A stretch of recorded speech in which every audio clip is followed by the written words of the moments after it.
Getting Tough with Skip Bayless and Shannon Sharp. Guys, how we doing? Good morning, Jen. How you doing today? Great. Feeling good? Let's go, Dogs! More Nuggets! Full night of sleep. I got Clippers in 5. Nuggets, I got Clippers in, I don't know, maybe 6 over the Lakers. I might give you a couple of games. Okay, maybe. I'll give the Nuggets 1 game, maybe. Oh, you think so the Lakers they are going to advance. Is that what you're saying?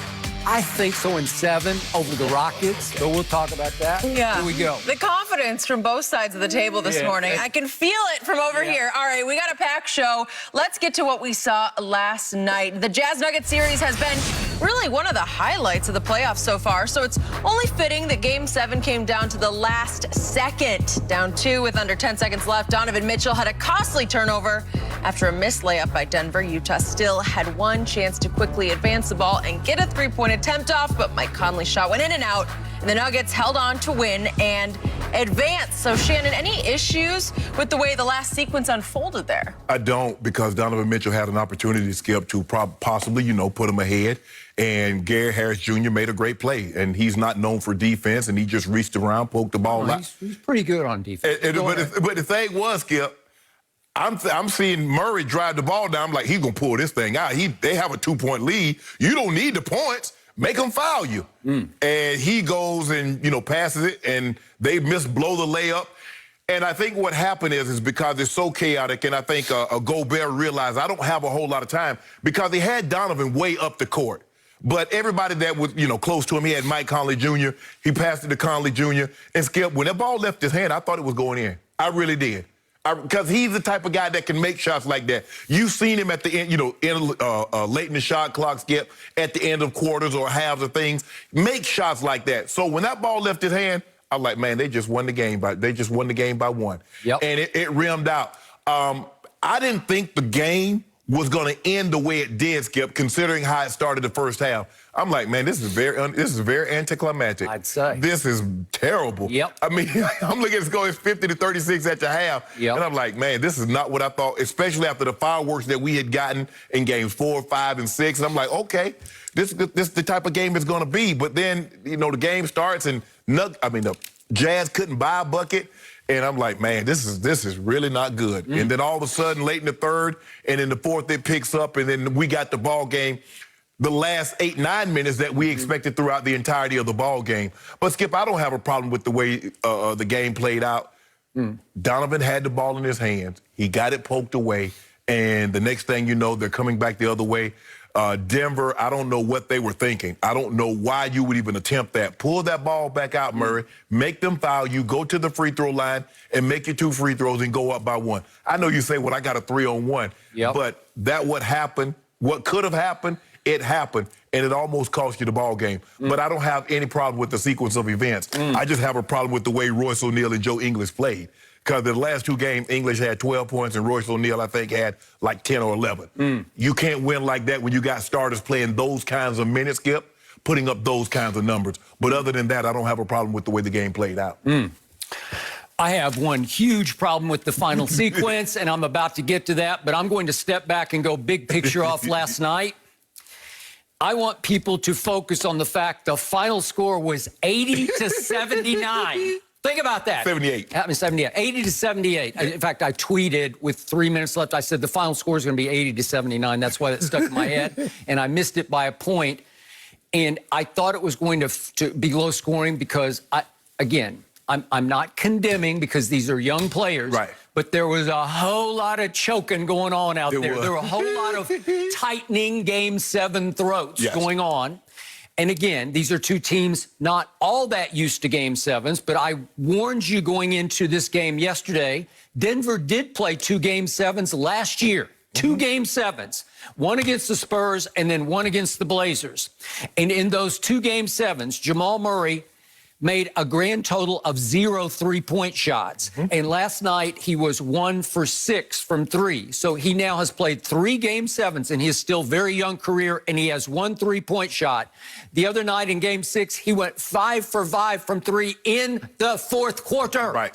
This is different. This is 7. Yeah. This makes Everything seemed very different, where the stage is too big for you, even though there's nobody on the stage. There are no fans that you can really see. They're virtual, but you can't really see anybody. It's pretty quiet in that gym for the most part, and the stage was still too big for just about everybody on the floor except that big guy for Denver. Joker. The Joker has played pro basketball for a long time because he was playing pro basketball when he was 14 in Europe, and the stage was not too big for him.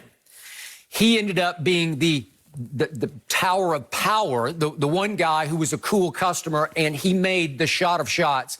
Especially down the stretch. Hey, down the stretch. And by the way, did he miss down the stretch? No, he did not. And that one shot against Gobert, who was playing his tail off. He was. If we could see the last shot that he made, this is the game winner. You want to talk about creativity and guts on this shot? This is like a fall-away hook shot. Look at this. He just made it up on the fly, and he swished it, and that's the ball game. All right, that leads to the final. And by the way, just to sum this up, you realize Denver won this game while scoring a grand total of 30 points in the second half. Think about this. Everybody out there in TV land, think about this. Jamal Murray in game number 1 scored 36 points, so that's more than they scored in the second half. In game 4, he goes for 50, game 5 for 42, and game 6 for 50 more points. His team last night scored 30 in the second half and survived. But live to tell about it. Think about how many times Jamal Murray scored more points in the fourth quarter by himself than what they scored in the fourth. I got it. Game 7 is different. It is.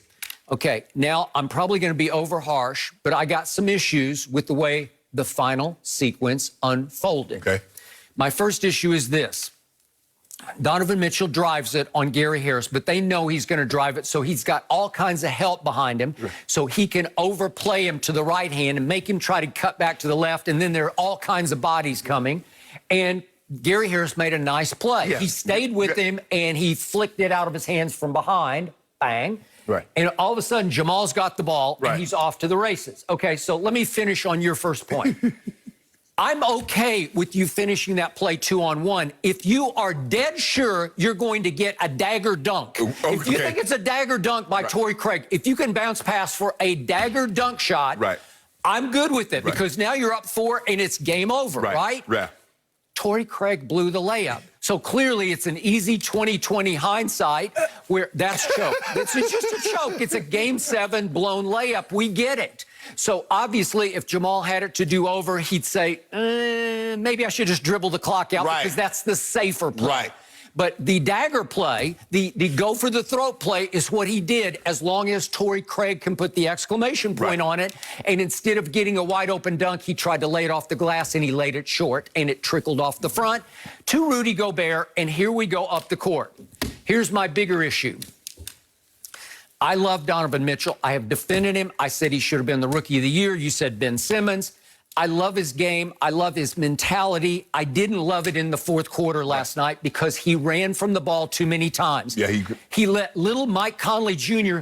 say, you don't want the ball? I guess I got to go. And Mike Conley Jr. went 1 for 7 in the fourth quarter. Is that good? No. No, it's not good. He went for 2 of 13 for the game. 2 of 13 for the game. Donovan, you took only 4 shots in the fourth quarter, and you did make one that was a big driving layup. That was a nice shot. But you should be shooting 7 or 8 times in the fourth quarter. And 2 off. I think he got gassed. I really do. He would just stand and look at Conley Jr. like, just go, just do it. I mean, the first half, Skip, I mean, you watch it in the first half, and you're like, wow, where's the energy? And I understand, you know, you've exerted a lot, especially over the last 3 games. And for a while, he guarded Jamal, and he did a good job.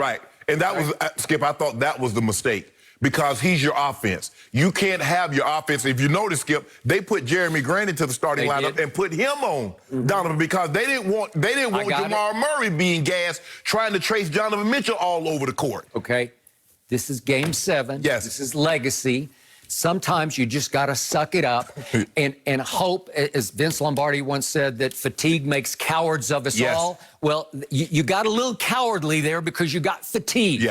I don't think it's in your genetic makeup to be cowardly. I just think, I don't have anything left. Well, sometimes you got to reach down.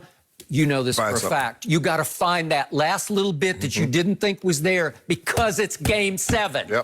So Donovan Mitchell gets turned over on one end of the court, and what does he do, Mr. Sharp? He lags. He pouts. The game's over. No, it's not over. Right. This is a message to all the young people out there playing basketball or football or baseball or hockey or whatever you're playing. You can't quit on the play.